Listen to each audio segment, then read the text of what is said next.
tomamos la decisión de establecer un gobierno de excepción orientado a restablecer el Estado de Derecho y la democracia.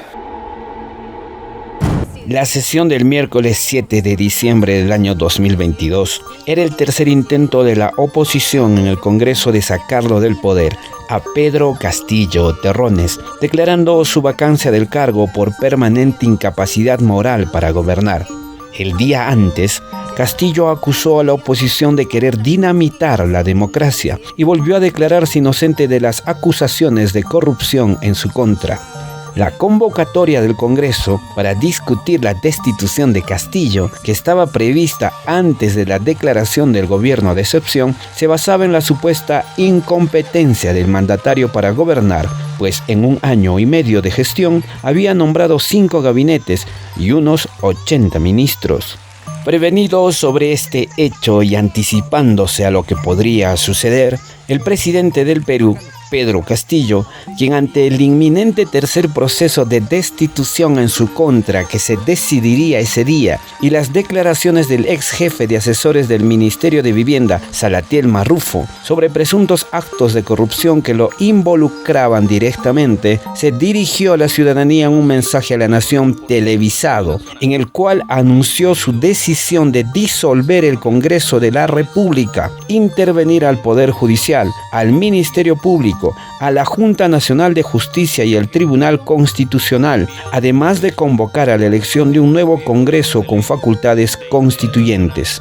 Convocar en el más breve plazo a elecciones para un nuevo Congreso con facultades constituyentes para elaborar una nueva Constitución. Al terminar su mensaje, Castillo dio la orden de detener a la fiscal de la Nación, Patricia Benavides. El acto fue reconocido por los políticos de diversas tendencias, los medios de comunicación y el Tribunal Constitucional como un golpe de Estado, y algunos lo compararon con el autogolpe de 1992 perpetrado por el expresidente Alberto Fujimori. Por otro lado, algunos congresistas que compartieron la línea política de Castillo, como Katy Ugarte, se negaron a reconocerlo así y atribuyeron el golpe de Estado al Congreso de la República. El autogolpe de Estado fracasó rotundamente al generar el inmediato rechazo de todas las instituciones políticas peruanas, del Ministerio Público e incluso de los propios ministros de Castillo, que dimitieron en su gran mayoría, además de carecer del respaldo de las Fuerzas Armadas y la Policía Nacional del Perú, instituciones que en un comunicado expresaron su decisión de no apoyar ningún acto contrario al orden constitucional. Durante la sesión de ese miércoles para destituir a Castillo, poco después del anuncio de disolver el Congreso e instaurar un gobierno de excepción, el argumento más mencionado por los parlamentarios para votar en su contra era la necesidad de preservar la democracia y el Estado de Derecho. Para la destitución de Castillo era necesario el voto de 2/3 de los 130 miembros del Congreso, unos 87 parlamentarios, y fue aprobada con el respaldo de una holgada mayoría de 101 congresistas peruanos. Presidente del Congreso. Han votado a favor 101 congresistas.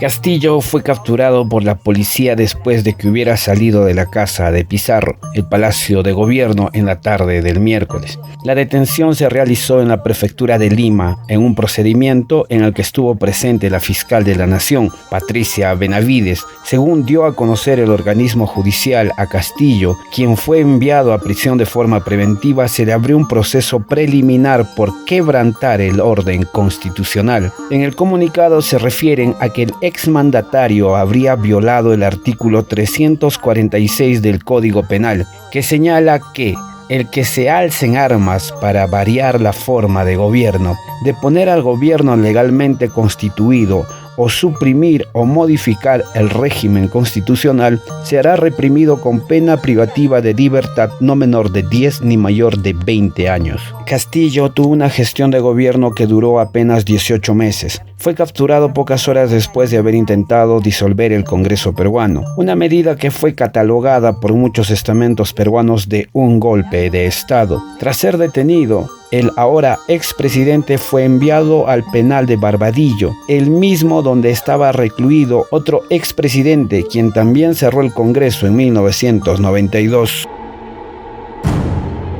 El jueves 8 de diciembre, Perú amanece con una nueva presidenta. Después de una turbulenta jornada en la que hubo amenazas de cierre del Congreso y una declaración de vacancia en contra de Pedro Castillo, tras la declaración de vacancia, le correspondió a la vicepresidenta Dina Boluarte asumir la presidencia del país hasta concluir el periodo presidencial en julio del año 2026. Asumo el cargo de presidenta constitucional de la República, siendo consciente de la enorme responsabilidad. Boluarte fue compañera de fórmula electoral de Castillo, postulada por el partido Perú Libre, y ocupaba el cargo de ministra de Desarrollo e Inclusión Social hasta el 25 de noviembre del año 2022. Cuando Castillo anunció este miércoles su decisión de disolver el Congreso, Boluarte se distanció públicamente de él, señalando que se trataba de un quiebre del orden constitucional. No obstante, aquel suceso marcó el inicio de enfrentamientos e insurrecciones en contra de la nueva sucesión presidencial. Simpatizantes de Castillo, que habían sido congregados para la toma de Lima, el tercero en realizarse cronológicamente aquel año 2022, marcharon por las calles en contra del gobierno de Boluarte, así como respaldando la decisión tomada por Castillo, movilizaciones que fueron brutalmente reprimidas. 8 semanas de enfrentamientos en las calles de las principales ciudades peruanas, el bloqueo de las carreteras en el sur.